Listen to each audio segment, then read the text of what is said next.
Hey there everyone, this is Ray Carcillo, and today we are looking at Castlevania, Harmony of Despair for the Xbox Live Arcade from Konami.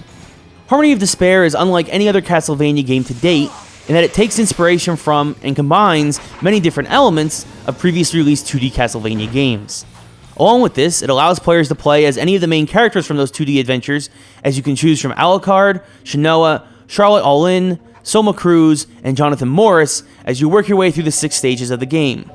Of course, the main purpose, as always, is to make your way to the final battle against the King of Darkness, Dracula himself. And so in that aspect, along with the 2D platforming and monster slaying, this is pure Castlevania.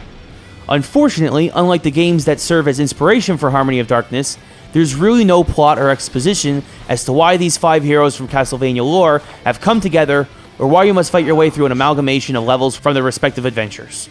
What's also interesting is that this is the first time you get to see the entire map of the level you're in before it starts, as well as can zoom out far enough with the camera so that you can actually see what proper path you should choose to get to the boss or collect more treasure. This also provides the problem, though, of having difficulty seeing the sprites as much as you would like to, and so this may not be the best viewpoint for this game, but you'll adjust, and it does make it much easier to work your way through the levels.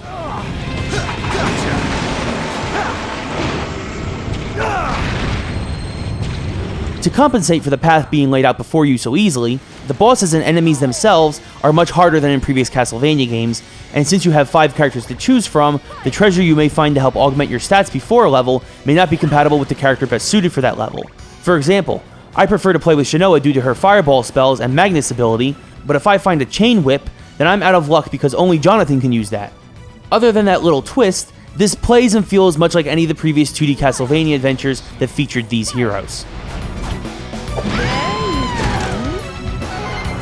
Although it may be hard to see the sprites due to the zoomed out look of the game, the look of the levels themselves is still rather solid and gives you that classic Transylvania feel, even if the graphics don't come anywhere near close to the limits of the Xbox 360. The sound is also only average, as the music helps set the tone of the levels very well, but there's no voice acting aside from some haunting moans and death cries.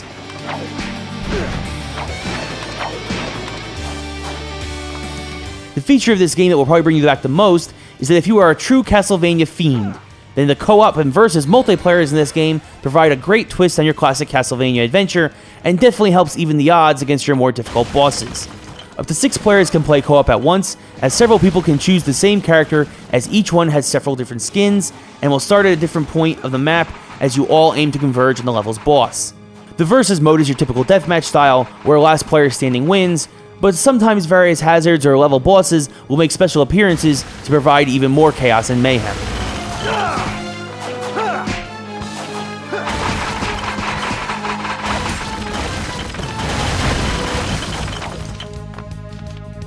Another new aspect is that each level is timed, and only allows you 30 minutes to complete each one. Now, most people won't likely see the entire time limit use up, as you'll likely either kill the final boss or fall victim to it, depending on your skills, within the first 15 to 20 minutes. All in all, without a real plot to tie it all together, this may feel like one of the most random Castlevanias ever, since there isn't one main theme running throughout it due to all the elements taken from 5 different games. And despite this, if you are a fan of the series and have played all the games that Harmony of Despair is inspired by, then this would be a solid purchase for you, or anyone out there looking for some old school Castlevania 2D platforming action, or you're just curious to see how it would be to tackle Dracula's castle with a couple of friends on Xbox Live.